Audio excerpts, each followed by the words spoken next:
I want to thank Lori as well as Allison for putting this program on today. So thank you so much for all of your planning. It's already been exciting to meet some of our panelists. So thank you to them as well for being such an esteemed panel that we're going to be hearing from today. Our next event, just so that you guys can continue to be tuned into Tidewater, is going to be Who's Feeding Us? And that's going to be on October 20th at noon. So it's another lunchtime panel. And it's actually going to be Eric Coble, who's a comm school graduate. And he's the co-founder of a local home food delivery service here called the Neighborhood Harvest. And he's going to discuss COVID's impact on the food supply and restaurant chain.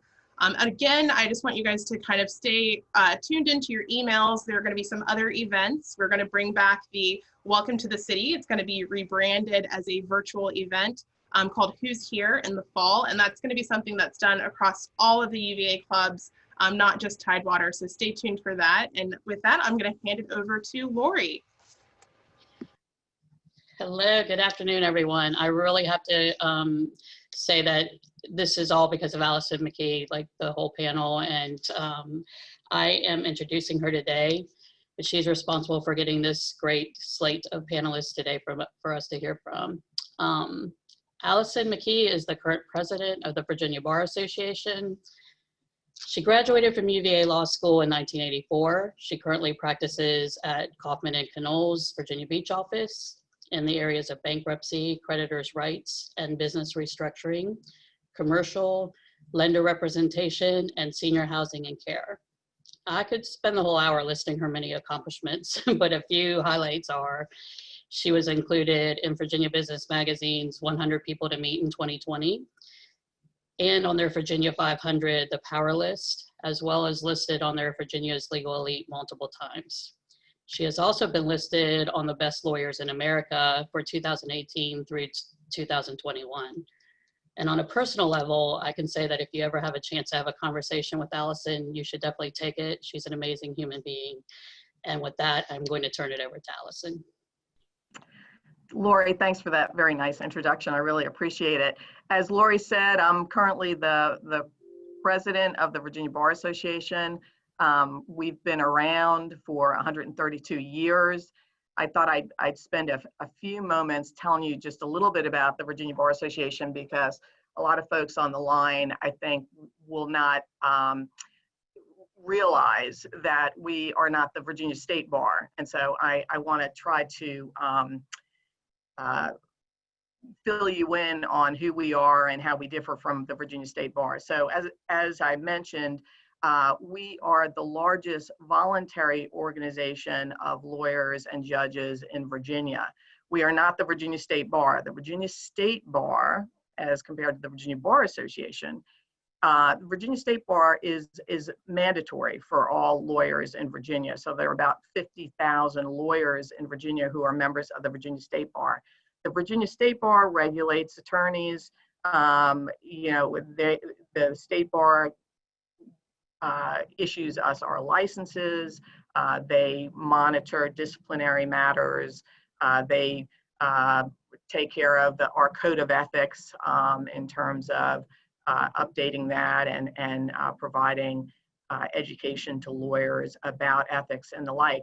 But the Virginia Bar Association is purely voluntary. So we have more like 5,000 members as opposed to 50,000 members. And we, while we do some of the same things the State Bar does in terms of providing continuing legal education to our members, for example, we really differ in one very important respect, and that is we are not an agency of the Commonwealth of Virginia. And as a result, we're able to engage in lobbying for law reform. And so that's a very big difference between the Virginia State Bar and the Virginia Bar Association. And we're very proud of that mission. We are in our mission statement, we talk about our being the independent voice of lawyers in Virginia. We have a very active legislative agenda every year. We actually pay a lobbyist who's with Reed Smith in Richmond, Jeff Palmore, he's excellent. And so we pursue a legislative agenda every year that really focuses on improving the laws in Virginia.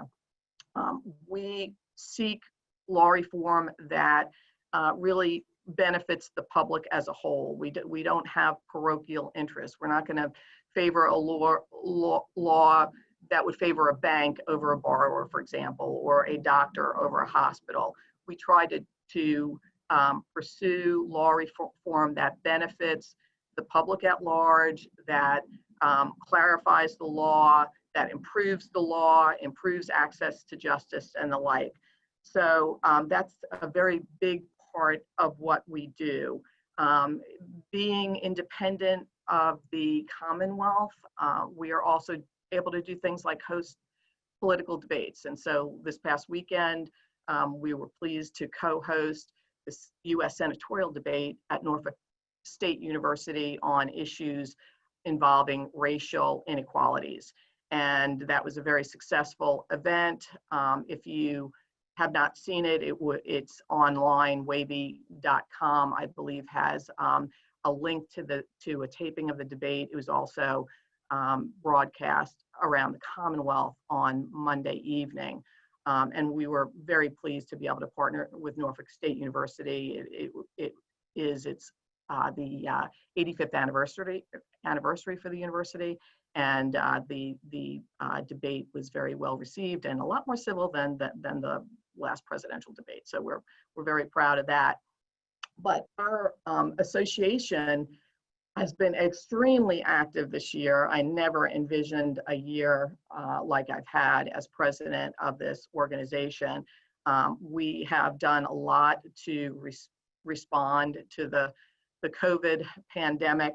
To give you some idea of the types of things I've had to deal with, needless to say, we've had to monitor very closely. They've calmed down, but in the beginning, all the various governor's orders that came out, we had to stay on top of those, be sure we got information out to our members on developments on that front.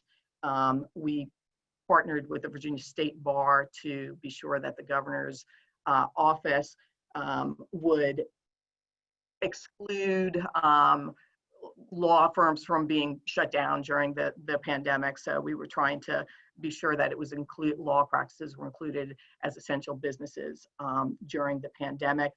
We also work closely with about 6 other bar organizations from around the state to work with the Supreme Court of Virginia in terms of offering some input into some of the emergency orders that were coming out of the Supreme Court of Virginia in terms of how the courts were operating, and provided some suggestions, which in some cases the court accepted, in terms of trying to reflect how practitioners across the Commonwealth who had experience actually practicing in the courts were their input in terms of how perhaps the court should consider modifying things going forward during the pandemic. Our substantive law sections, we have the best of the best. We like to think of practitioners in different areas in our substantive law sections. For example, we'll have an intellectual property law section or an environmental law section. Those sections were very active in suggesting and monitoring legislation involving various subject matter and considerations as to whether certain legal matters should be addressed in the governor's orders. So for example, there was a lot of activity relating to remote notarizations and electronic notarizations and the like. As just an example, open meetings was another area. Pia Trigiani will be talking about that momentarily, but how do municipalities and homeowners associations conduct open meetings in the face of restrictions relating to social distancing. So we've been very active in those areas as well. To keep up with all the developments in the law during the COVID pandemic, I implemented on Friday mornings at 10 o'clock, we would have a call-in session, basically. We call it our COVID live chat for our members, so that we could have presenters, much like we're doing this morning, present on various topics of interest to the legal community during the pandemic, to be sure that everybody was able to stay on top of various developments. So For example, we had a lot of coverage on labor and employment laws because there were so many changes in that area. We had presenters talk about the various state and federal stimulus packages and developments regarding PPP loans, for example. We had topics related to unemployment claims in Virginia, how the Alcoholic Beverage Control Authority was adapting its business model to the pandemic and the way it does business. We had somebody talk about drones and the development of drone law and the use of drones to deliver medical supplies during the pandemic. So we covered a very wide range of topics. I think we've had 50 presenters over the course of 21 different, what we call COVID calls loosely. And that's been a way that we've really, faced the pandemic and tried to keep our members informed and up to date on the latest developments in the law that might apply to their own law offices or their clients. So that type of format is actually what we're using this morning, where we've selected several topics that we think would be of interest to you all. And we have experts in those areas who are ready to talk to you about those different topics. But before we get started, I need to be very lawyerly here and make a disclaimer, just as I do on my COVID calls, to say that nothing that's said on this call should be construed as legal advice. There should be no expectation of an attorney-client relationship. If you need legal advice, you should hire a competent lawyer to give you that advice. And so please be sure to do any due diligence with respect to anything that you hear on this call, but we don't want you to think we're actually your lawyers on this call. We're just trying to provide some general information about developments during the COVID pandemic. So with that lawyerly disclaimer, we'll go ahead and get started. Our first presenter is Virginia State Senator Jennifer McClellan, who represents the 9th District in Greater Richmond. And as you probably know, she recently announced her candidacy for governor of Virginia. She was a member of the House of Delegates from 2006 through 2017. And I am happy to say she is a graduate of UVA Law School. And we will turn to Senator McClellan to tell us a little bit about special COVID-related litigation and really what's going on in the special session of the General Assembly and what we can expect going forward. So with that, Senator McClellan, will you take it away? Thank you, Allison. So first of all, thank you everybody for being here this afternoon. We have been in special session since August the 18th. What is unusual is this special session has now lasted longer than the regular General Assembly session will last when we come in January. And a big part of that is because we have had to meet remotely in some cases. The Senate is meeting in person, but the House is meeting remotely and trying to adjust everyone's schedules to get enough people in. Not surprisingly has been a challenge as we're all trying to balance, work, and many of us have kids in virtual school as well. And we were called in by the governor to do 3 primary things. One, to address the budget implications of the economic crisis resulting from COVID and reductions in our state revenues.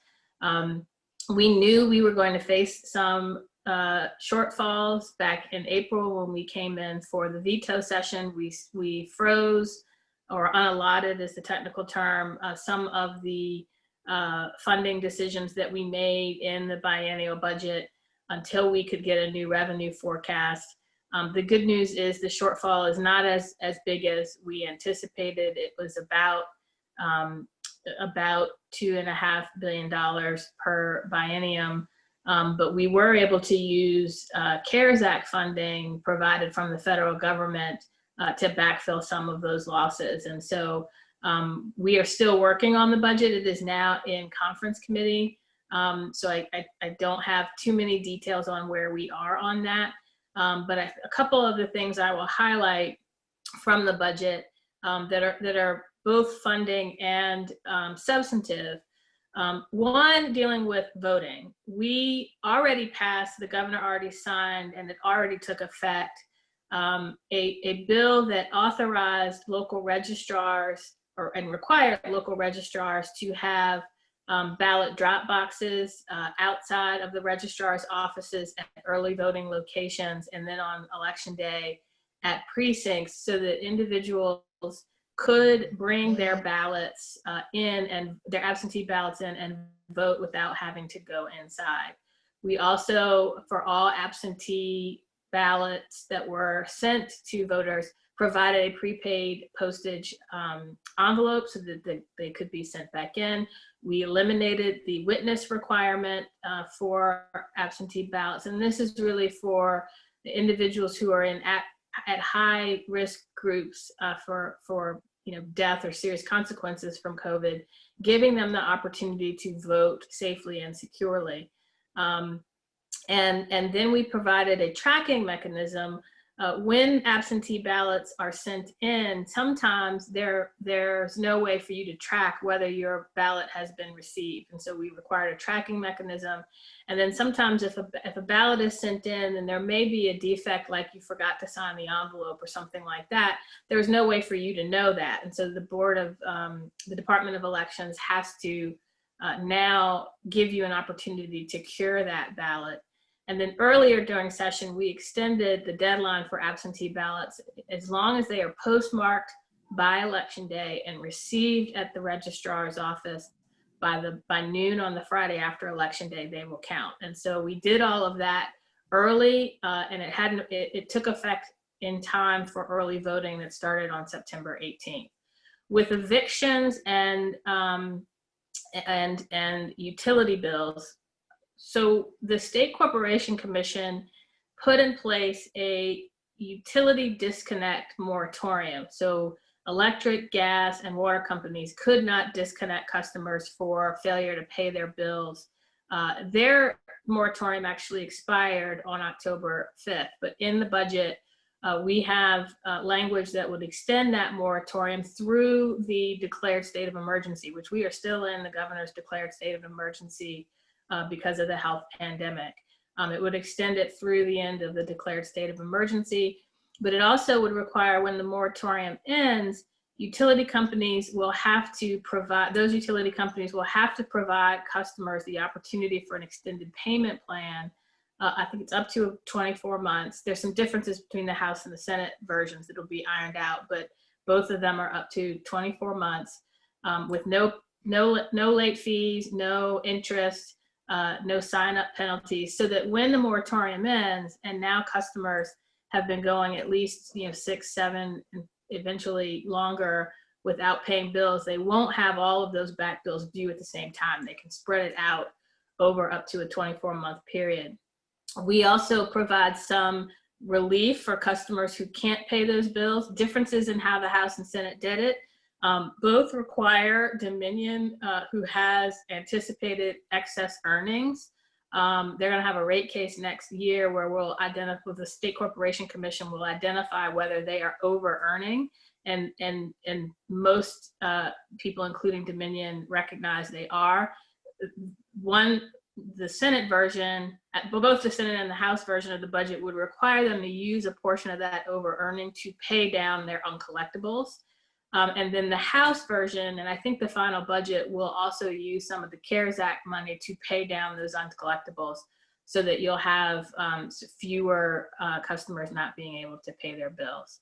On the housing side, on evictions, for a while the Supreme Court had an evictions moratorium in place for state-backed mortgages. The federal government has a moratorium in place for federally backed mortgages. And we have, in the budget, also put legislation in place that would require landlords to provide extended payment plans for renters when those moratoriums end, so that they will be able to pay their back rent. And then we also provide some direct assistance for pay the mortgages directly or provide to renters some assistance so that they can pay that back debt. And then a couple of other really quick things. Most of what we're doing related to COVID, we're clarifying things that needed to be done right away. We had handled a lot of that during the special session. But one I'll highlight is under state law right now, any violation of a governor's executive order, the only penalty was it was a misdemeanor, which is a little harsh. And so we passed legislation that would authorize a civil penalty instead of a misdemeanor. We've required our school divisions to have health mitigation plans in place so that if they are going to go back in person, they have to have a plan that was provided to the Department of Education on how they would keep students and staff and teachers safe, and they have to provide those plans on their website. I don't want to spend the whole time on legislation, on COVID legislation, because again, most of it was more providing some flexibility on issues that we weren't sure there was flexibility on. But the other major issue we're dealing with in the wake of the George Floyd and Breonna Taylor murders are police reform and criminal justice reform. And so we have a series of provisions that would bring equity to policing that would include things like banning no-knock warrants, banning chokeholds, requiring use of force protocols. If a law enforcement officer violates the use of force protocol, we have legislation that would authorize civilian review boards to investigate with subpoena power police misconduct, make binding recommendations. If a police officer is being investigated and quits in the middle of an investigation for excessive use of force or is found to have used excessive use of force, there's a decertification process where that officer could be decertified. If you have a police department that has too many or a high number of excessive use of force incidents, that whole department could be decertified and have some training and other requirements to sort of turn them around.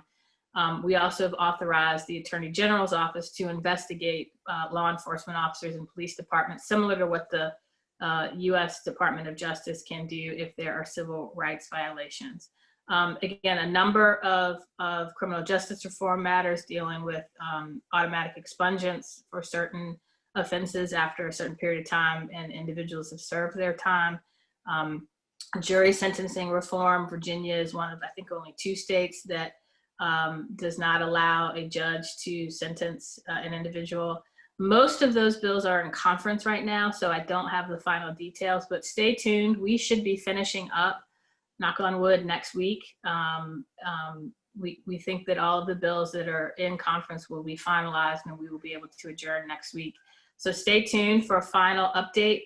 Everything will go to the governor. He will have an opportunity to amend or veto legislation, and then what we pass, unless it has an emergency clause, will take effect around January. So lots of activity going on in this special session, and we're also gearing up for regular session. So I'll just close out by saying on any topic, on any subject, if you have an idea or an issue you think that the General Assembly needs to be addressing in the 2021 session, now is the time to let us know. Now is the time to reach out to your legislator, because we can start drafting and filing bills for the 2021 session. So we're probably going to be still virtual. So you do not want to wait until we get close to the deadlines. Bill drafting deadlines are in the beginning of December. So now is really the time to get to us to let us know if there's legislation that you want passed. And with that, I'll turn it back to Allison.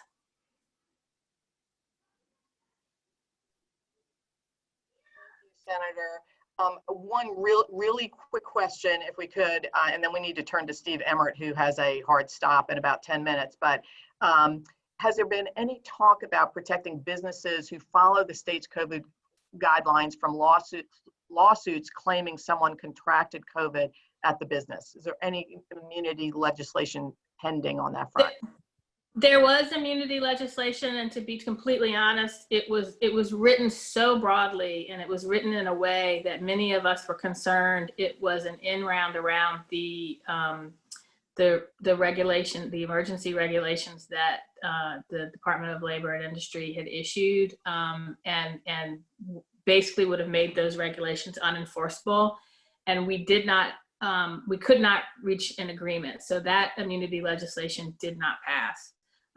I imagine there will be some discussions during the regular session, but we could not reach an agreement on that immunity legislation. We did pass some immunity legislation for healthcare providers who, there's certain cases where they may not be able to provide care for an individual for something not COVID related because of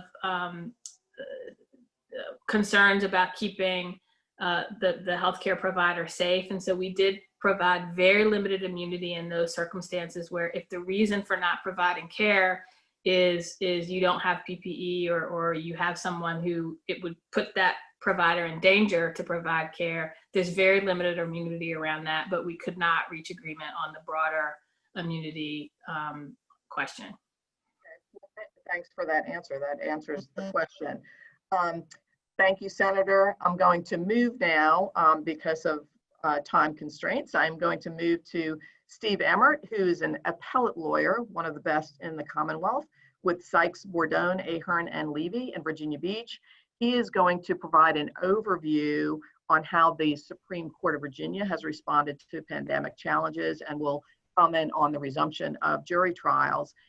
Steve is also a graduate of UVA Law School. So with that, Steve, can you take us through your remarks? Sure. I am a law-who from a long time ago in a galaxy far, far away. And I'm here because I have still not been able to figure out how to say no to Allison. So one of these years I will figure out how to do that, and then you might see less of me. In any event, on the Ides of March, which has always been a bad day for lawyers, Julius Caesar was on his way to court on that day. The governor declared a state of emergency through Virginia, and he asked the Chief Justice to exercise the statutory authority that the chief has to declare a judicial emergency. The chief did so the next day on the 16th. That was a Monday. And at that point, that order effectively slammed the doors on courthouses all across the Commonwealth. There were still cracks in some of the doors, and you could have for a few very limited legal proceedings, but for the most part, all trials were shut down effectively immediately.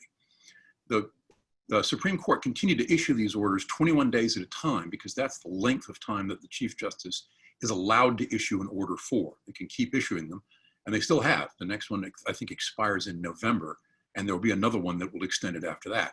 But for that point, in any way, starting in March, there were no trials of any kind. In May, the court permitted judges to exercise their discretion in individual courts as to when they could start having bench proceedings, that is, no juries, but just a trial before a judge or hearings or motions, still emphasizing that the litigants and the judges should try to use technology like this, the video technology, whenever possible. Finally, starting in August, the justices started releasing lists of approvals for individual circuits to start resuming jury trials. Now, there still haven't been very many jury trials in Virginia ever since March. There are now 15 circuit courts that have received approval of their proposed plans for reopening for jury trials. That's the good news. The bad news is that there are 120 circuit courts in Virginia, so only 1 out of 8 circuit courts has received approval to do that. That's producing a massive backlog. Now, this doesn't affect traffic court or that kind of thing, or ordinary criminal court at the lower levels. But circuit court is the court where jury trials happen, and those have been effectively shuttered. Now, Virginia Beach, where I am now, is one of those circuits that has received permission from the justices to resume jury trials, and they're planning on starting in November. But by law, they have to start with criminal trials. The statutes make it so that criminal cases always have priority over civil cases in scheduling for trial. That produces a problem in other areas of the Commonwealth. In Fairfax, up in the state of Northern Virginia, they've received permission to resume jury trials, and they're going to start with criminal cases. I learned this morning that the chief judge has informed the Fairfax Bar Association up there that the entire year of 2021 will be taken up by clearing out the backlog of criminal cases. There will be no civil jury trials in Fairfax in 2021. It'll be the next year before they start. It's not going to be quite that bad down here in Tidewater, but at least for a time being, there will be criminal trials only. That means if you've been injured in a collision, if somebody has breached a contract with you, if you have a boundary dispute with your neighbor, that kind of thing, there won't be any jury trial for you until probably at least the summer of 2021. One easy way to adapt to this is the parties can always consent to non-jury trials, have a judge decide the case. A lot of people prefer not to do that because they like the jury aspect. That's their choice. They could also try to settle the case, which is bad for me because when you settle a case, nobody appeals. And I'm an appellate lawyer. So we like discontent when people coming out of the courtrooms. Let's talk for a moment about evictions, because as Senator McClellan mentioned, there have been moratoria on eviction proceedings. First, that were beginning in March and then ending in, I believe it was in July. The legislature then asked, I guess it was the governor, asked the Chief Justice to please renew that in August, because he knew that the legislature was returning and could possibly do something about that. In a sharply divided court, ruled that evictions would indeed be stayed for another 28 days from the 10th of August through the 7th of September, but they refused to extend that. So the moratorium on evictions is now over and landlords are indeed free to do this. I should point out, by the way, that the moratorium was only for evictions that had to do with non-payment of rent. If you were cooking meth in an apartment, or if you had 30 people in a two-bedroom apartment, the landlord could still kick you out for that. But for non-payment of rent, that was the basis of that eviction moratorium. But it's over now. And so at this point, landlords can continue to try to collect and rent. This has produced a real debate, probably coincident with the debate on utility disconnects that Senator McClellan talked about for a moment. It is a question of whether landlords are being required to foot the bill for inability of tenants to pay because they couldn't collect on those. And I imagine that Dominion is probably saying the same thing.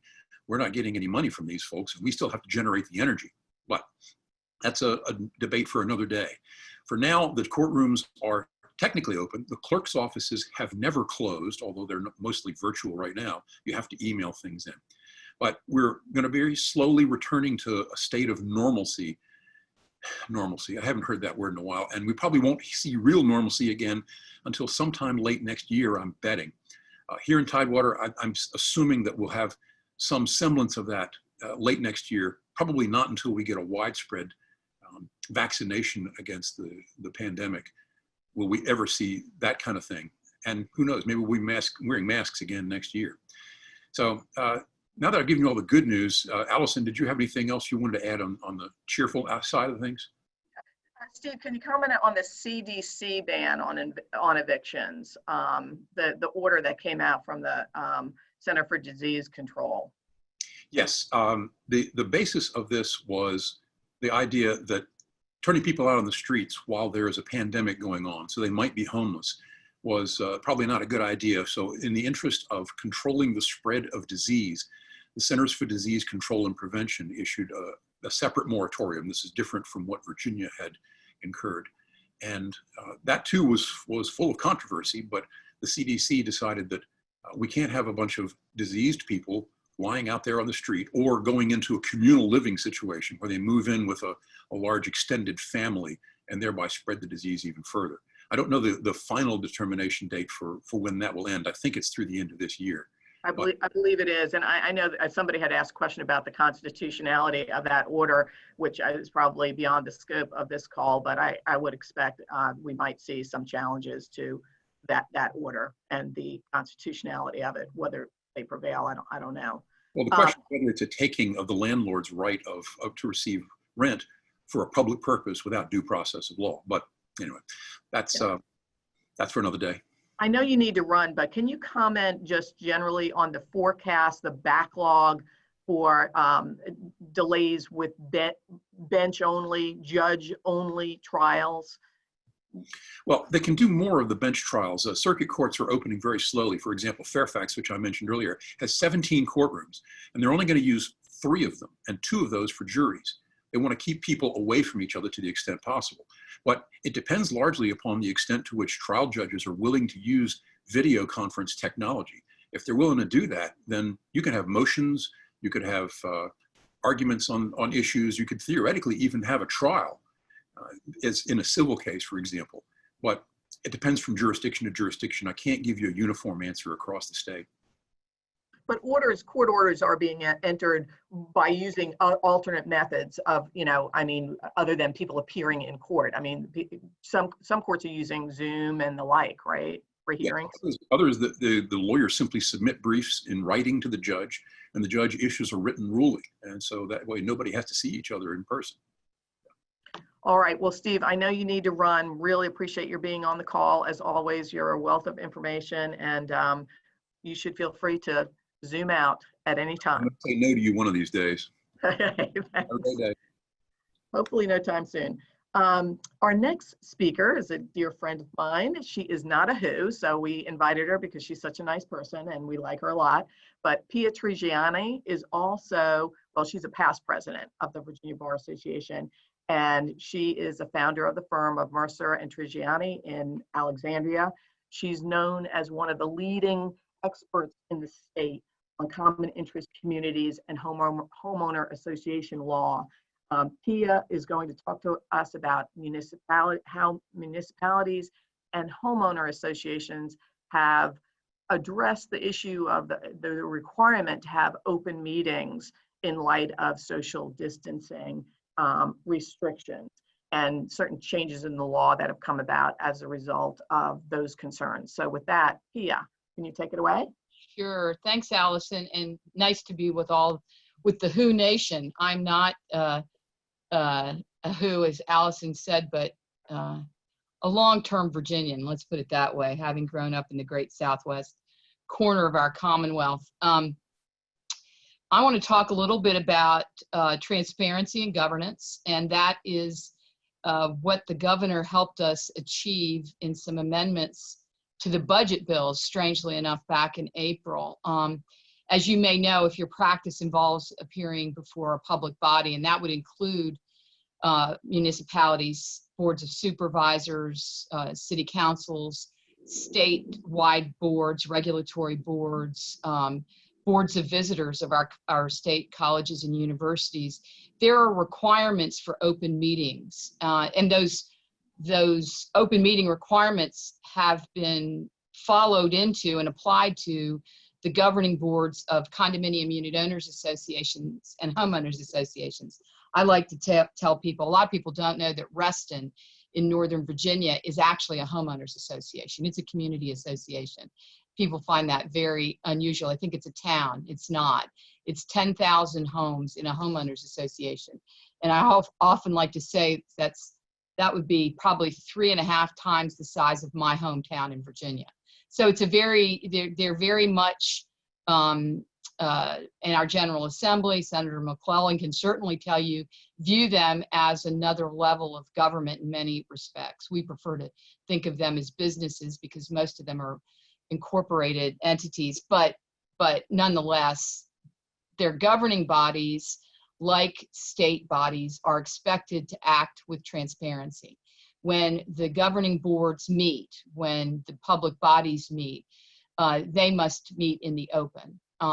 For public bodies, there are requirements of the Freedom of Information Act, and for condominium and homeowners association, property owners associations, it's the Condominium Act and the Property Owners Association Act. So when we came, I loved Steve's reference to the Ides of March, but when the Ides, because of course I'm Italian and it's a Roman thing, but when the governor found it necessary to close us down, to shut us down when we were in phase 0, it basically put to a halt the conduct of any local government business and association business. And because these entities cannot meet. And so we worked with the Bar Association and with the governor's office you'll remember, and Senator McClellan can tell you better than anybody, that I guess you adjourned, sine die was March 7th. And so 1 week later, was it 7th? Well, I know it was extended because of the budget thing. So it was more like the 9th, but we ended up just 1 week later in shutdown. So in the governor takes a look at legislation, and the legislature comes back in what's called the veto session. And they came back in mid-April, April 22nd. And at that time, the governor, they were still working through changes in the budget bill, and the governor added amendments to both the caboose budget bill, which is House Bill, was House Bill 29, and the biennial budget bill, which is House Bill 30, to allow these public entities and homeowner association, condominium unit owner association boards of directors to continue to conduct business. The legislation is limited, and there are some requirements for added protection to ensure transparency and governance that were included in the bills. They were, and it's limited to when the governor calls and has determined there's an emergency. And I think it was Senator McClellan that said earlier, we are still in the state of emergency.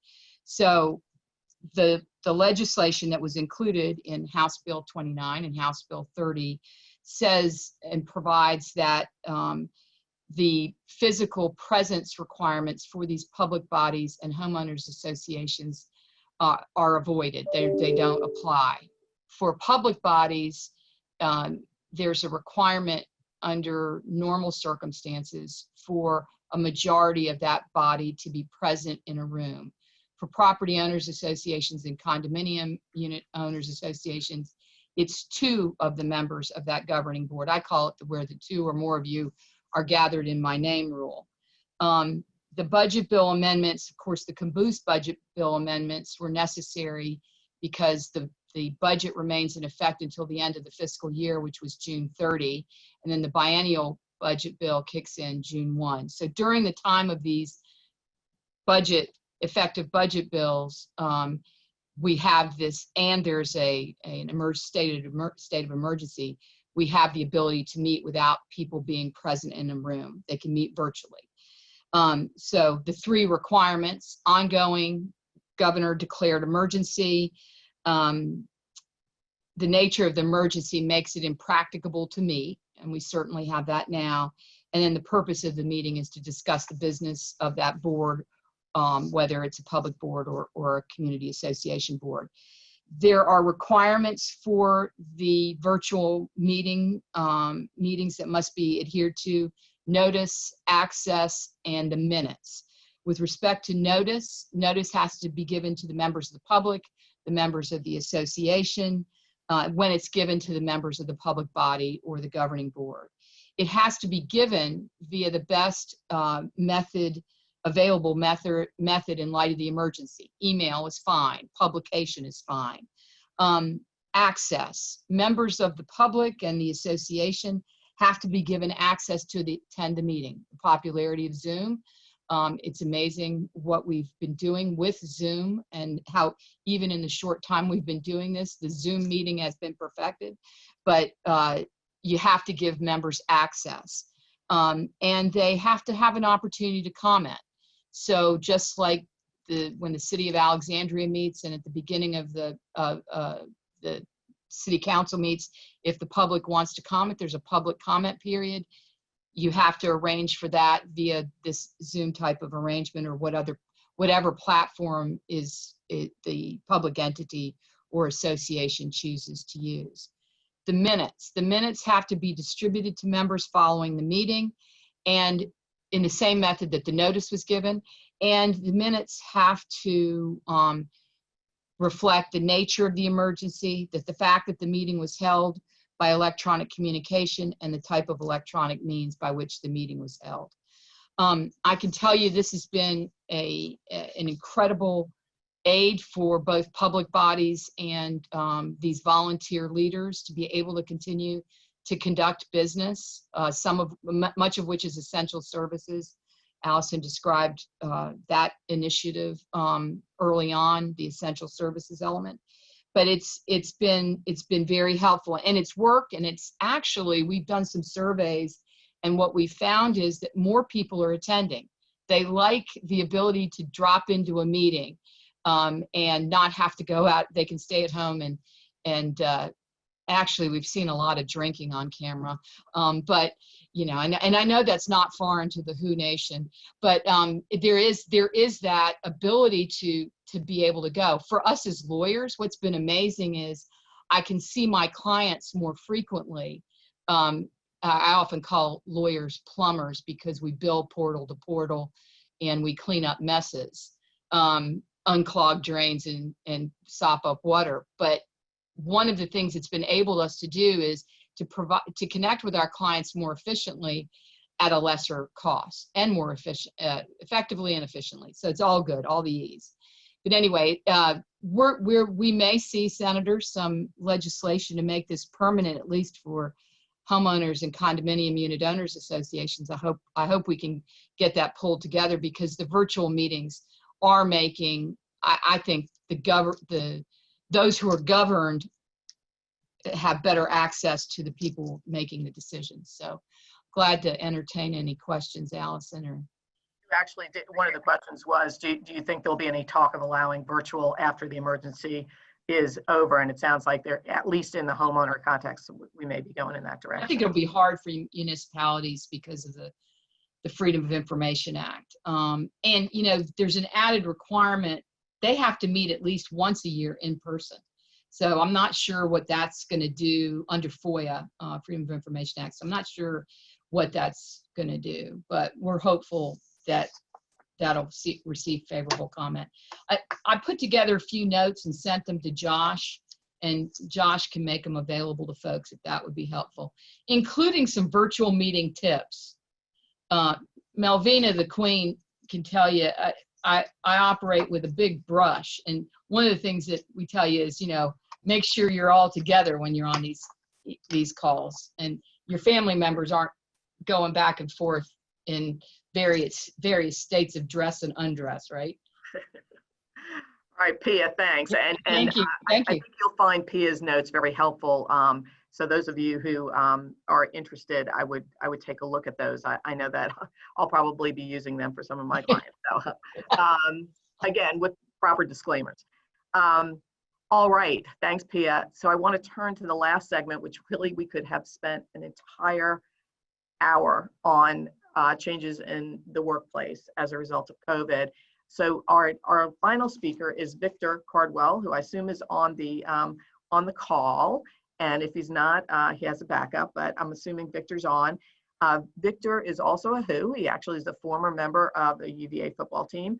He's a partner with Woods Rogers in Roanoke, and he is currently chair of the Board of Governors of the VBA. He actually is in line to become president of the Virginia Bar Association and will be our first African-American president. So we're really proud of Victor, and we love him to death. He's a character, as you will see when he joins us. His area of expertise is labor and employment. So Victor, assuming you're there, can you try to summarize as best you can in the next 7 to 8 minutes all of the myriad changes in employment law and workplace and the Virginia safety standard and all the gazillion things that you guys have going on these days? Like the background, buddy. Awesome. Thank you. Yes, go Who's. A Who for life, as they say. Allison, thank you for the introduction and thank you for the time. It's my pleasure. I don't know if I'm a character or not, you guys, but I do labor and employment law, and I will tell you unequivocally that it fits me very nicely. I like the way this is cutting my ears down a little bit with this virtual background, but it's okay. We'll work on that. A couple of things I have to say before I get started, and yes, I can do this in 6 minutes or less. Jennifer, it's great seeing you. Please give your sister my regards. We are a better Commonwealth with Senator McClellan in place. Pia Trigiani, I have to tell all of you that she may not be a Wahoo by degree, but she is a Wahoo in every bit of the spirit and soul associated with it. And I mean that from the bottom of my heart. She's a character too, right? It takes one to know one.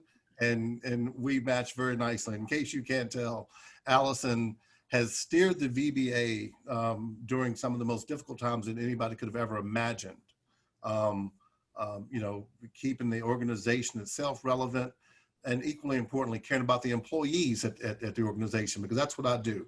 I'm a labor and employment attorney at Woods Rogers. And very quickly, I just want to give a shout out to my partner, King Tower, who is on by video. King is also a UVA 1990 grad. And King was ready to step in if my Zoom call that started this morning at 8 a.m. didn't end at 12:15, but it did end yes. And that's a long time to be on Zoom. Pia's right. Listen, I can summarize what's happening in the labor and employment world this simply. The world has been turned upside down, to quote Hamilton. There's just simply no aspect of the employment relationship that hadn't been changed. You know, turning to, it used to be a time when you came to work, people said, suck it up and go in. You got sniffles, go in. Now it's just the opposite. If you have any symptoms whatsoever, we want you gone. The governors and temporary standards, which are being considered as permanent standards, you know, have basically codified that notion that if people, you know, can answer yes to any number of a few different questions, you see them in other places, but it's about 7 questions. Do you have unexplained fever, unexplained cough, unexplained, you know, temperature, all these things. So in the world of employment, we have become so much more attuned with dealing with medical issues than ever before. Normally it was just an HR issue. Now it's not every man for himself, but every person looking out for their brother and being their brother's keeper and the like. So what I'll do is to do this in a very broad way. COVID has changed the work environment in ways that we could have never imagined, but the health and safety of our employees and our places of work it remains paramount and critical, and more so now than ever. It is our job to ensure we have all the PPE in place that we can have in our place of employment. The standards talk about a few things, and what I want to say with regard to COVID and the place of employment is this. There are, and for any of you who are managers or have businesses, please do not forget that there are fundamental laws that were in place before COVID and will be in place after COVID. The laws I'd mentioned in particular are the Americans with Disabilities Act, which protects people with disabilities as long as they can perform the essential functions of a job with or without a reasonable accommodation. The Family Medical Leave Act, it's a law that provides 12 weeks of unpaid leave for a number of medical situations. And then finally, the Fair Labor Standards Act. That's the law that basically pays people for all hours they work. It sets minimum wage. COVID seems to have made people believe that some of those laws don't change. For example, if you have a positive test in a place of employment, how you as a business handle that is critical. You cannot, by governor's order and by federal law, not identify the person. You cannot identify the person who may have tested positive. You do notify coworkers about the idea that they could have been exposed, but you have to handle it very carefully. So many of my clients, very large, very mature and well-established clients, wanted to say Victor was positive. They want to put it on a billboard and share it with everybody. That's not appropriate, and it's not something to do. There are so many more things I can highlight for you, but I think it would be inappropriate for me to have this conversation about workplace employment without talking about the Virginia Values Act, which passed on July 1 of 2020. So many good things came from Virginia's Values Act, which I will point out. Basically what Virginia did was get in front of a host of things that some have followed and some should follow. But most importantly, non-discrimination issues with regard to LGBTQ population. There are protections now in place of employment that didn't exist before. Also just enhanced protections with regard to race and gender. Now, from a management side attorney, and that's what I am, I have to tell you very quickly, it has changed the landscape dramatically. The laws I deal with have by and large my entire career been federal laws, particularly here in the Commonwealth of Virginia, because Virginia has followed the federal laws. And so my cases, while Steve Emmert was talking about the backlogs, my cases were dictated mostly by federal court. Today, though, I can be in state court just as quickly on a host of issues that normally had been federal matters. And I simply tell you that's a significant change for employers, not driven by COVID, but coinciding at the same time. So if I could give one bit of advice in 1 minute or less, is to be sure that you have trained on what to do properly if you have a COVID or medical event in your workplace. And then second, be very much aware of the issues that have been changed and and altered under the Virginia Values Act. And if you don't know what those things are, reach your counsel, talk to someone, preferably a member of the Virginia Bar Association, because they will talk to you differently, frankly, than just any member. They'll talk to you about how it affects your business and the community as a whole. There are so many more things I could tell you about, but I would say simply, yes, the world has turned upside down, and our job will be to wait for that vaccine to come out and then watch what stays, because I think many of these changes will remain in effect for a very long time to come. Victor, yeah, I have one question for you, if you could comment on. So most of us have probably read about the Virginia safety standard that was really promulgated in response to COVID. Can you tell us just briefly whether that standard is likely to stay in place once this emergency is over? Yes, I can tell you, and the answer is yes. I think those safety standards right now, they were emergency temporary standards when the governor put them out and put them in place as enforced by the Virginia Department of Labor and Industry and VOSH, Occupational Safety and Health Virginia. But there's already been an effort, and it's already being considered right now as permanent standards. Now, the comment period for those permanent standards expired on September 25th, if I'm not mistaken. I try to stay away from that type of legislative making because we have a group that deals with that, as you mentioned earlier. But I am very comfortable that with the uncertainty of COVID, that we will see a host of these same safety standards in place, including the use of PPE, mandatory spacing and social distancing. Those things will stay in place. And any employee who's not prepared to deal with this issue going forward, it's time for them to get on board. All right, Victor, thanks so much for summarizing what is just a wealth of new laws, labor employment laws, which I always said labor and employment was an area of the law that was sort of waning. Never. 2020 really changed that in a big, big way. These guys have been tirelessly trying to keep up and advise clients and whatnot. So it's been a real boon for labor and employment lawyers. And there's an awful lot to know. So those of you who are running businesses out there, I hope you're up to speed. And if not, lots of good labor and employment lawyers with the Virginia Bar Association who would be happy to help you. So with that, Josh, should I turn it back to you? Absolutely, thank you. I also wanted to turn it over to Senator McClellan, who wanted to make a quick comment on the virtual engagement aspect.